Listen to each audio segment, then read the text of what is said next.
پیش کر کے تم حضور کا ذکر تو بلند کر رہے ہو، لیکن مجھے یہ بتاؤ کہ کیوں تم ربیع الاول میں میلاد مناتے ہو؟ میں نے کہا جناب ہم دھڑلے پر کہتے ہیں، بالکل ہم ٹھونک کے کہتے ہیں، کسی کو ناراض ہونا ہو تو ہوتا رہے، میں نے یہ بھی پرواہ نہیں ہوتی کہ اگلی بار کوئی بلائے یا نہ بلائے، لیکن تروائی کر رہے ہیں نالے ہو ٹول باجیاں تے میلاد منانا حرام، بانسری تے میلاد منانا حرام، نچ کود کے میلاد منانا حرام، او کڑیاں دا سون دے اتے نعتاں پڑھنا حرام، اس طرح نعتاں پڑھنا کہ مرد بھی سنا ہے تے لباس بھی گوڑیاں پایا ہوئے، اے نہیں میلاد اللہ نے عزت نہیں قسم میرے سرکار فرمایا فاطمہ پار سین دے اندر نماز پڑھے کہ اس تو چنگائی کہ اندر کمرے بھی نماز پڑھے یا اندر حجرے بھی نماز پڑھے، اور مرد کی آکھیا گیا اوے پنگا کھلار کے اور بادو کھلار کے نماز پڑھیا کرو، کڑیاں کی آکھیا گیا جسم سمیٹ کے نماز پڑھا کرو، اس لیے کہ اللہ نے عورت کو پردے کا حکم عطا فرمایا۔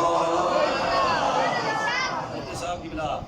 اصل گزارش یہ ہے کہ اس دور میں یہ آواز بلند کرنا ضروری ہے، اس لیے ضروری ہے کہ سوشل میڈیا ایک ایسی لعنت ہے کہ جس کی وجہ سے یہ مینڈک یہ فصلی بٹیرے یہ آ کر اعتراض کرتے ہیں، دیکھو جی یہ میلاد ہو رہا ہے، اور اس دفعہ میں نے دیکھا وہ کسی کو مجسمے کو کوئی انڈیا کے اندر جلوس نہیں کر رہا ہے اور اس میں وہ جن نکالا گیا، مجھے صاحب ایسے ہی جن نکالا، ہاں بھائی نا خدا نہیں عزت نہیں قسم اللہ کے نبی صلی اللہ علیہ وسلم ناراض ہوتے ہیں، آپ ہم سے پوچھیں نا جی بتائیے میلاد کیسے منانا چاہیے؟ تو میلاد ایسے منانا چاہیے جیسے مفتی نواز شریف صاحب نے محفل سجا لی ہے، میلاد کیسے منانا چاہیے؟ میلاد یوں منانا چاہیے، فتاوی رضویہ کے اندر موجود ہے، میرے اعلیٰ حضرت فرماتے ہیں بعض صالحین میں سے کسی نے اللہ کے نبی کو خواب میں دیکھا اور عرض کی یا رسول اللہ کیا آپ میلاد منانے والوں سے خوش بھی ہوا کرتے ہیں کہ نہیں ہوتے؟ اللہ کے نبی نے فرمایا من فرحنا بھی،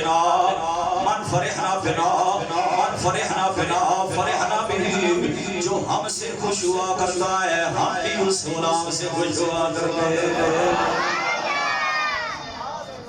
سبحان اللہ سبحان اللہ سبحان اللہ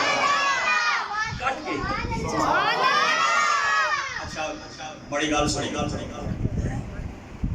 آنے دے لوگ بریلویو سنیو اور سنیو، تو میلاد مناتے ہو، تمہارے مدرسہ نے لکھا ہے کہ 8 تاریخ کو میلاد ہوتی تھی، تمہارے ربیع الاول کو بھی مناتے ہو، کاٹ کے حوالہ پیش کرتے ہیں، لیکن فتاوی رضویہ جلد نمبر 26 صفحہ نمبر 411 اعلیٰ حضرت فرماتے ہیں نبی پاک صلی اللہ علیہ وسلم کی ولادت کے 7 قول ہیں، 2 کا بھی قول ہے، 8 کا بھی قول ہے، 10 کا بھی قول ہے، 12 کا بھی قول ہے، آپ فرماتے ہیں 17 کا بھی قول ہے، 18 کا بھی قول ہے، 22 کا بھی قول ہے۔ جامع الوسائل شرح الشمائل، شمائل ترمذی کی شرح، جامع الوسائل شرح الشمائل ملا علی قاری نے لکھی ہے، صفحہ نمبر 8 کے اوپر لکھتے ہیں، دائیں طرف نیچے سے اوپر سطر نمبر 4 کے اوپر لکھتے ہیں، آپ فرماتے ہیں نبی پاک صلی اللہ علیہ وسلم کی ولادت میں مختلف اقوال آئے ہیں، آپ فرماتے ہیں کہ اس کے اندر جو اقوال آئے ہیں، آپ فرماتے ہیں کہ سامنی ہی 8 کا بھی آیا ہے، عشری 10 کا بھی آیا ہے، آپ فرماتے ہیں اسنا عشر 12 کا بھی آیا ہے، وَهُوَ الْمَشْهُورُ اور 12 ہی مشہور ہے، اور 12 ہی مشہور ہے، ملا علی قاری فرما رہے ہیں 12 ہی مشہور ہے۔ اسی اسلوب پر میرے اعلیٰ حضرت فرماتے ہیں اسلو جلد 26 صفحہ نمبر 411 میرے امام فرماتے ہیں 7 قول نبی پاک کی ولادت میں آئے ہیں، فرماتے ہیں 2 8 10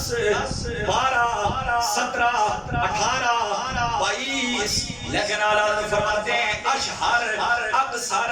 ماخوذ معتبر 12ویں تاریخ ہے، لفظ سنیے، فرمایا اشہر